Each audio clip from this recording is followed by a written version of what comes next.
I'm excited, eager, and slightly terrified. When you're super socially anxious, all your attention's this way. And it's like your thoughts are just firing off on all cylinders, you're anxious, you don't like it, you're trying to resist it. What was that like for you? That was actually pretty illuminating. Because that's what we're trying to do, right? Design growth experiences for people. You want to put people through an experience that changes them. The other week, I got invited to just go for a few drinks in the evening with a bunch of people I didn't know. And I had this really strong impulse to just say no immediately and just sit home and play video games instead.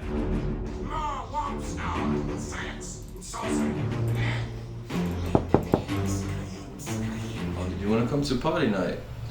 Yeah, see, I would, and I really want to. But yeah, no, I think I've got some stuff to do. I'm just going to chill here tonight, I think. All right, you do you. Should I have gone? I mean, it sounds like fun, but yeah, maybe I do want to do my own thing. All right. But wait. Shit. I really want to resolve this problem because I realise now that I've had some form of shyness and sort of social anxiety for pretty much all of my social life since pretty much high school. I've been through phases where I was trying to overcome that through drinking loads or going to parties and taking loads of drugs, but it's now like I want to try and resolve this problem completely whilst stone cold sober. So it's kind of tricky because being sober and being around new people that I don't know, sometimes it feels good, but sometimes it doesn't, and it feels like a roll of the dice.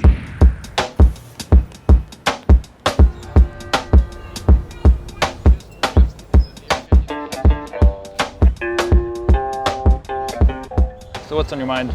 If I'm around people who I don't particularly know, my body is very tense and my mind is always like active, thinking of stuff and interpreting this and like analysing this and whatnot.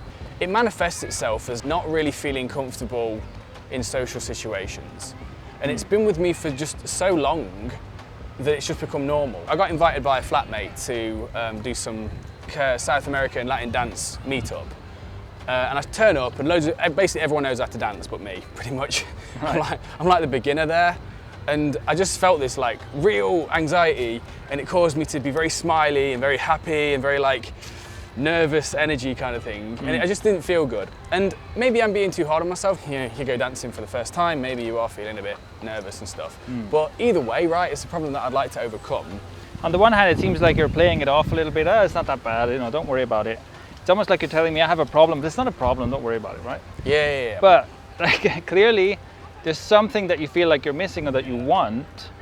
And do you have a sense of what that is? I've kind of had this belief that if I'm not funny or witty or interesting or high energy or positive or whatever, then people won't like me. I've kind of constructed this persona of being like a really happy, positive, kind of nice, kind of whatever. A lot of the people in my life kind of vibe with that persona, Right. but it leaves me feeling really unfulfilled because I'm like, every time I'm around them, I have to act that way. So it's very exhausting. Right, yeah. So sometimes I actually feel like avoiding social situations altogether. Because you don't want to bring out funny, happy Ollie. It's too fucking exhausting. To have people like me, I need to basically just perform. That's so exhausting. I'd rather just sit home and play video games. So the journey that I see here is in going from a person who has kind of hermit-like tendencies to being just a person who, from his core, is just a social person. If someone invites you to the cool thing and you show up just fully authentically as yourself, right? You leave that persona behind, like what would happen? It almost automatically suggests that I wouldn't be invited to shit. People would think I'm weird. They basically wouldn't approve of me in any way. Right. They'd just be like, who the fuck's this guy? Jeez, why'd you invite him? It's weird, man. It's too quiet. It's not interesting. Like, you know, it's really vanilla, man. There's nothing about him that's interesting or whatever. So don't invite him again. You know? Yeah, I mean, it's it like really is that. Pure fear of rejection. I think this is a very primal fear, right? You're basically, part of you is saying you'll get cast out from the tribe if you don't do the thing, right? If you don't do the dance that everybody likes. Yeah. Yeah. All right, I think I have everything I need. Sweet.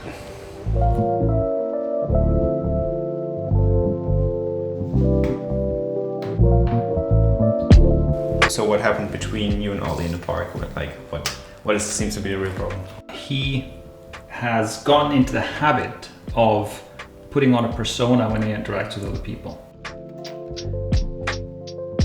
He's like learned to, be entertaining and be funny and please other people in various ways, but he feels like that's not the real him showing up. It would be easy to just throw him into various like awkward, difficult social situations, whatever, dress as a clown and run through the town square or whatever. But I think that misses the point. If you're doing something extreme like that, then you're just putting on another persona. All right, so let's figure out how we can design a week that actually helps him address the underlying issue. A couple of ideas, right? Yeah. Because the solution isn't to just stop being funny. There's definitely going to be a daily writing practice here. That must be a good thing and a bad thing. Something for the end. Stuff related to dating. Fear overcoming exercise. That's really on his mind. Like you said, it's like your idea it's like playing it down and then playing it up. I think that looks pretty good. You organize what you said you would organize. You can take care of the prompts. Yeah, no problem, yeah. Awesome. I was just curious what you expect going to happen over this week. Well, I expect that there's going to be an escalating series of challenges. I'm expecting that. I'm expecting to be put out of my comfort zone a fair amount.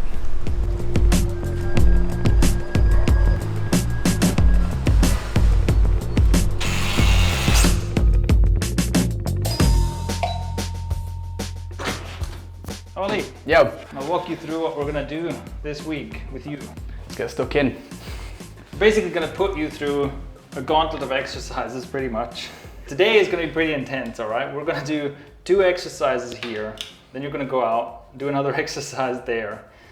And starting tomorrow, you're going to do also a writing prompt exercise every day. And this is gonna be self-acceptance. So it's a kind of exercise you're already familiar with. Working on that self-acceptance will help because essentially the more you accept yourself, the more comfortable you are with yourself, the less you will have the need to appear as someone else, is the idea, right? So we're going to work that in a little bit. That's going to be your task every morning, and Dean is going to check in with you whether you did that or not.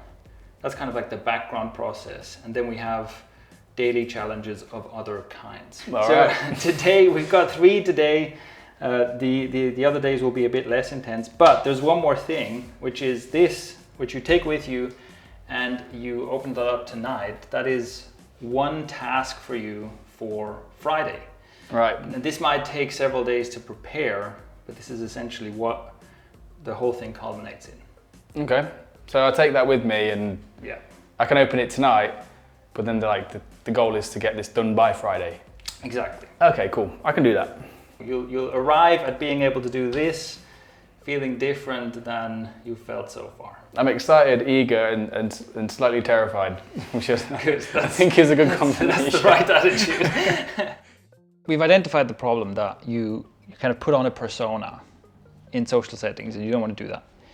So what we want to do in today's exercise is we want to identify this persona and basically learn a bit more about him, right? About this other person that comes out. If you think about this person, if you think about this persona, does a name come to mind? Can we name this persona?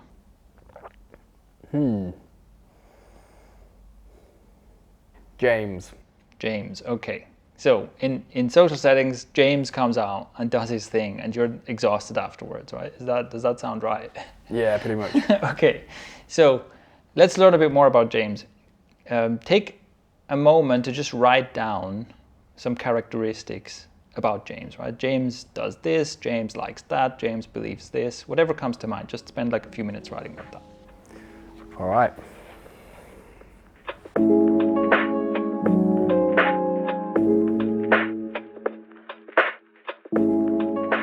Before we start talking about it, let's dive a little bit deeper.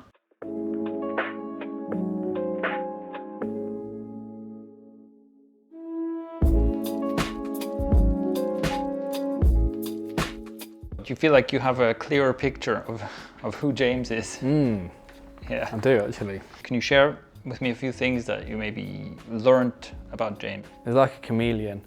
Like in the sense that he doesn't, I almost want to say he's nothing in particular. He is melting into the social environment, enmeshed in other people's emotions. And what does he want? He basically wants to be exceptional. Like, he actually wants to be better than people. The way James is actually garners everyone's genuine love and affection. And loved by literally everyone. Literally everyone, like not a single exception. I got a lot of value from externalizing it as a person. I understand him a bit more. The main thing to take away from this is, apart from I think it's useful to do this process, but for the following days and all the other exercises you do, to try and just notice when James comes up, right? To just have more awareness of that, so that it's not something that you only notice in retrospect. It's like, oh, I'm so exhausted, what's going on? Oh yeah, I was doing the thing, right? That you have more of a chance of noticing, oh, here it is, and that maybe then also lets you make a different choice. Wonderful. Thank you, yeah, this has been useful. Thank you. All good, more to come. Okay, you're about to hop into a car, go to the center, and basically you're going to talk to strangers. One of the things we're going to do, and yes, this is a bit unpleasant, but it's essentially exposure therapy, right? You want to expose yourself to the thing you're afraid of. And of course, talking to strangers is something we'd rather avoid doing, especially if we're anxious socially anyway. Yes. I guess the typical thing one would do for a YouTube video is like, oh, now you have to wear a clown costume and do something ridiculous, and now you strap a dildo to your forehead and ask this girl out and stuff like that, right? And obviously that's entertaining, but that would be very counterproductive for what we're trying to do, because you're trying to be authentic. Yeah. And so the challenge here, and it's almost like an extra challenge, is like, can you talk to strangers and be authentic? Wow. Okay. Yeah, and we'll basically leave you, we'll try to be unintrusive on this, we'll leave you to it, and yeah, see how that goes. All right, let's go for it. It's an interesting exercise for getting to know myself, I guess.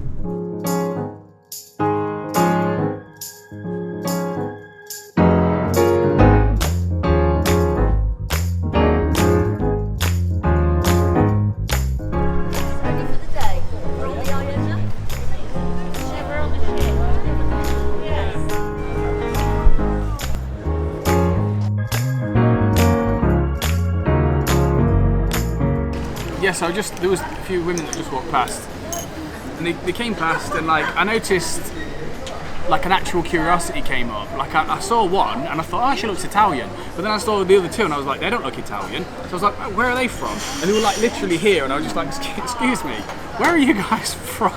Like there was no like introduction, like, oh hey, sorry, this is random, let me excuse myself, or let me just explain myself before saying something. It was just like, where are you from? And like, I don't know why, but my mind often thinks that bad things are going to happen that really don't. Like, when I ask where they're from, they're going to be like, what's it to you? Help! You know what I mean? Or some bullshit like that, you know? But it just doesn't. Because like, at the end of the day, if someone asked me where I was from, would I react that way? No.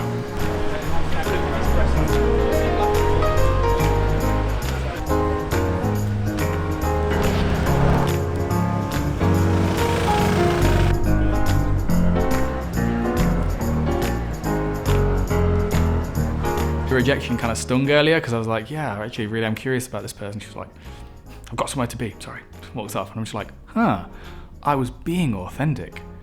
I was showing up authentically, and it was a rejection, so it's like, ugh. But yeah, it's difficult, man, it's challenging. It's understandable why people just won't do this, or people just decide not to. Yeah, you can't just sit there and just write and expect to feel socially better without practicing something different, so I understand the utility of it, but it is hard. After that first time, all my attention's kind of on myself, and I'm just like, oh, all these thoughts and feelings and shit like that, you know what I mean? So it's like, it's harder for me to feel curious about stuff because I'm like inwardly focused now. So I guess it's like, take a deep breath, and there's like an anxiety reduction technique called grounding, where you just pay attention to your environment and stuff like that. Like what you see and what you smell and what you can touch and stuff like that. So I'm gonna drink my coffee, do some grounding, take a few deep breaths, self-soothe, practice that, and then go again.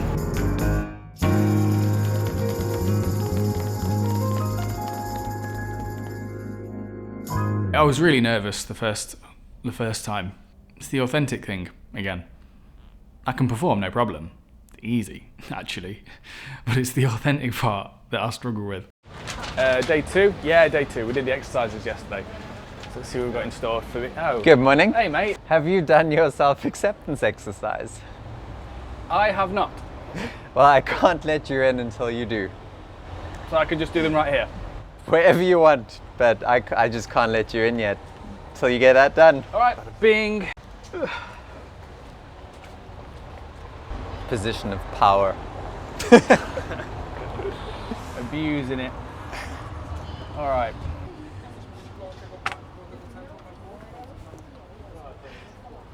Job done. Done. Come on in. Let's have some coffee. Let's do that. We're going to take a couple of minutes and I want you to write down answers to the question, what would you rather not share with this group? Just what comes to mind? What are things that you'd rather not share with this group?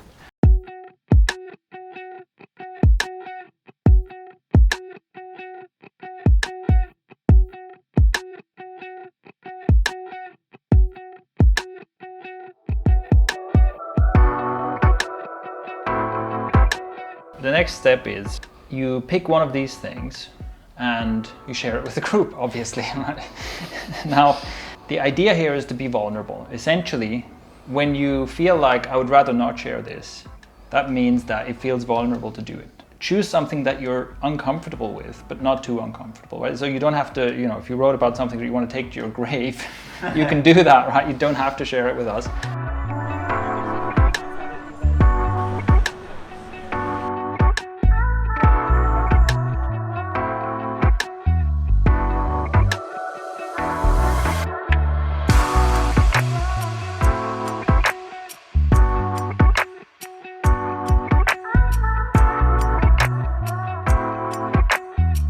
Today, getting started was so difficult, man. Like, my mind was just coming up with every possible reason to not do it. And Tanya walked around the corner, and I was just like, there's literally no reason not to do that. Like, I feel attracted to her instantly.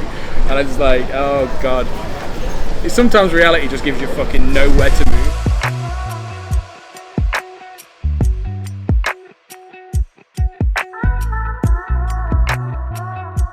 The effect so far has come from the conversation where we were just doing the exercise. We were talking about the stuff that usually I wouldn't want to talk about with people. Part of my subconscious was like, oh, maybe this isn't such a bad thing. Communicates and demonstrates that taking the things out of this shame closet, the stuff that we hide from other people, and bringing them out with safe people. I've certainly noticed that even in just a 24-hour period, my relationship to the things that I previously thought were shameworthy has softened big time.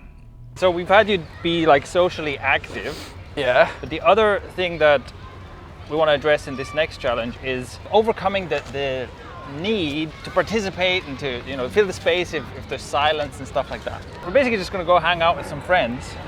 But your task is to be in the group without like constantly participating. Listen to what people are saying, look at people and stuff, but basically don't say anything unless you're addressed or whatever. Right. Okay. Fair. Palms start sweating straight away. See, I would say that's a good sign. That's a good sign. But it's awkward though. Does everyone know the intention? I don't think so. I don't know. We'll see. How's it going, mate? You good? Oh, have you been? I mean, the image I have in mind is like, let's say Roman. You have a Roman Empire. You have Like, I think they're like a lot of things takes a little bit of time. That's why I am the director of things. A lot of also all logistics department. Just like nobody ever thinks of the second 18. it's like an army marching. So we're putting Ollie through a bunch of social experiment type situations, and we told him today to try and take part in a conversation without participating too much. So what was that like for you? That was actually pretty illuminating. Yeah? Yeah. So I noticed like a pattern emerge for myself. I noticed that usually what I would do is I'd take over responsibility for the way the whole social situation's going. Like if I compare this, which felt really relaxing and just like actually really enjoying myself, to like other situations that are similar, I noticed that what I usually do is I'm like, is everyone having a good time? Is everyone having a good time? I'd take way more responsibility than is rational. Did it seem to you that he was being weird or anything like that? No, at all. Like I was engaged, but without the pressure to participate and perform or anything. I was just like, after a while I became really present, and I actually forgot this was going on for a bit until I checked back in. I was like, oh wait. Ready for another one? Actually quite nervous this time. Okay, so you've had these experiences where, one, you have done an experiment where you learn to really authentically show up without this fake persona coming out. Mm-hmm. You've had an experience where you basically just don't show up at all, you just don't perform at all, right, in a social setting. Now we're going to go the other way, and Dean is going to, basically Dean has organized an improv theater meetup that you're going to take part in. Oh shit. Now, here's why. Because even though the goal here is to overcome that fake persona, part of what makes you you is you do like to joke around and play around and do voices and impressions and stuff like that. And that is something that maybe you feel vulnerable to do, right, in certain settings. It's like, oh, I'm not going to do that, it's too weird or something, right? I mean, that's one of the ways in which social anxiety shows up. It's like we're not playful, we're not showing ourselves. Yeah. So that's the idea here. There's going to be a mix of strangers and semi-strangers, and you're going to have the experience of like opening up and being silly and playful with them. Okay. All right. So here we go, and hopefully by the end of this you'll have covered like the whole spectrum, you know? Okay. Sweet. Bring it on. Up and don't know what to say. Lean into that. Use that. Play with that. And the main thing is to be not yourself. My name's Max. I live in Yorkshire. Although you can't hear it, I am from London. How we doing? My name's Eddie, bro. You guys know what I'm talking about, right? You fucking know what I'm talking about. Fucking Earth. Why don't we realize this? When I bust shit up, what I do, but it is who I am. I'm very impressed. Strange language of which you speak. You were dreams of Mother Russia. That was super fun. Yeah, that was super fun. It's kind of strange because I'm super nervous before, and I think I'm gonna just bomb and just like be really shit. But then like I get going, and then something happens. Well, that wasn't uncomfortable. That was actually like really cool and really easy and really smooth, and it just kind of makes me want to do it more. Like I actually get like a kind of catharsis out of playing certain characters actually, and I don't know, like there's something fun about playing these characters because it's accessing a realm of like acting and being that you wouldn't usually in your normal day-to-day, right? So like, yeah, I really enjoyed it. I think Ollie was surprised at many of the experiments we did or challenges we gave him, and in a good way. I think it was, I think we're getting at some of the results we were hoping to get at. You know, a deep-rooted issue, you're not going to just like magic it away in a few days, but we're getting kind of the best case scenario, you know, where it is more change than you'd expect in a week. I received a letter addressed to Oliver. The basic idea is to put on something socially, to do some sort of event or to do some gathering or whatever it is, something you may have been thinking about doing for a while but have not done, and do that sort of by the end of the challenge.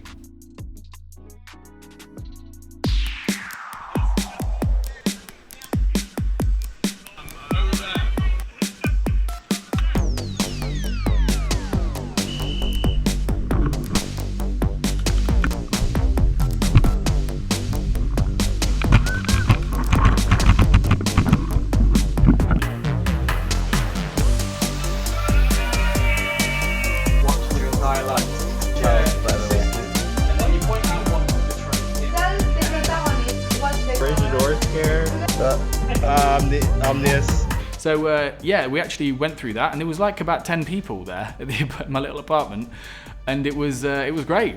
It was some aspect of bringing something about myself into the world, and creating vibes and good vibes and stuff and creating a great experience for people. I noticed that in past house parties, I would take it super to heart if people showed up or not, or I'd be constantly looking at like, oh, people having a good time, etc. You know, if people bought drinks over, oh, you've not got a drink, I'll run out to the shop and make sure you've got a drink or whatever. Like take way too much responsibility for other people's experience. And I noticed with paintballing, I didn't necessarily do that at all, to be honest. I mean, I was planning different games and stuff, and I was taking like a proactive role in shaping how things went. But it didn't come from a place of, oh, I need you to have a good time, or I feel bad, you know. And the same when it comes to the trick or trope, playing trick or trope at my apartment. In the past, there'd be this essence of perfectionism, like the apartment would have to be super tidy at this exact time. We start letting guests in at 7, and then like, you know, like everything has to be on schedule. But this time it really didn't go with schedule at all. The living room wasn't ready, and then a bunch of people showed up. We were still eating dinner. We just was like, hey, you want to eat with us? We're like, yeah, okay. So basically it was scrappy. Anything that would go wrong, it's like I wasn't taking it as personally, you know? So I think that's the big takeaway, really. If I think about every exercise, right? Every exercise introduced something to me that will stick. The exercise where I sat there just being quiet and observing people, I actually felt really like the lack of pressure to just be exceptional in order to just be accepted by anyone. That lack of pressure just meant that I enjoyed myself so much just by sitting there and just observing and just laughing at what people were saying, and that stuck with me to this day. Like because I'll notice when I'm performing, take a deep breath, not necessarily like hold back if I feel like expressing myself, but I'll just be like, you know what, I don't actually have to be this fucking entertainer, performer guy, you know? And I have actually noticed a couple of times where I've done that and just gone, you know, it's okay if I just don't want to talk. It's fine. So that exercise sticks with me to this day. The second one that had the biggest impact is the improv. The improv totally revealed a part of myself to myself that I kind of always had an idea was there, but I've always just kind of, I don't know, just held back on it kind of thing. And it's the part of me that actually does enjoy being a performer. And it's not necessarily fueled by insecurity all the time. Sometimes it is, right? Like I default to it when I feel anxious. But like when I'm not anxious, if I can perform, if I can be on stage, and if I can entertain people and create a beautiful experience for people, or an entertaining one or a funny one or whatever, something that they get value from, I really love that. And it feels like play, totally. So since the improv, I actually applied for a voice acting position, like just a quick voice acting gig for a YouTube channel, and I got it because I was like, shit, I actually can turn the impressions and the performance aspect into something, and that's actually happened since then. And it's got me thinking, maybe I should do some acting classes. Maybe I should actually try my hand at acting, because if it's play, then I'd do it for itself. I wouldn't do it to gain anything from it. It's just purely a stage for me to enjoy entertaining. So it's kind of, it's revealed some strengths of mine to myself. That I carry with me now. I did have a weird moment actually at dancing, where it's almost as if I saw myself from a third person perspective, and I just saw this dude who was just, you know, just a little bit awkward, a little bit this, a little bit that, whatever he is. And it's kind of strange because I almost saw him from a third person perspective and had just love for him as he is, as his awkward, occasionally bumbling, occasionally doesn't know what he's doing and trying his best self. And I don't know, it's like from that perspective, it allowed me to just be like, you know what, he's actually all right, you know, maybe he's more than all right. And I actually felt love for him, like myself. Yes, just for a moment, but that's enough, I think. that's yeah.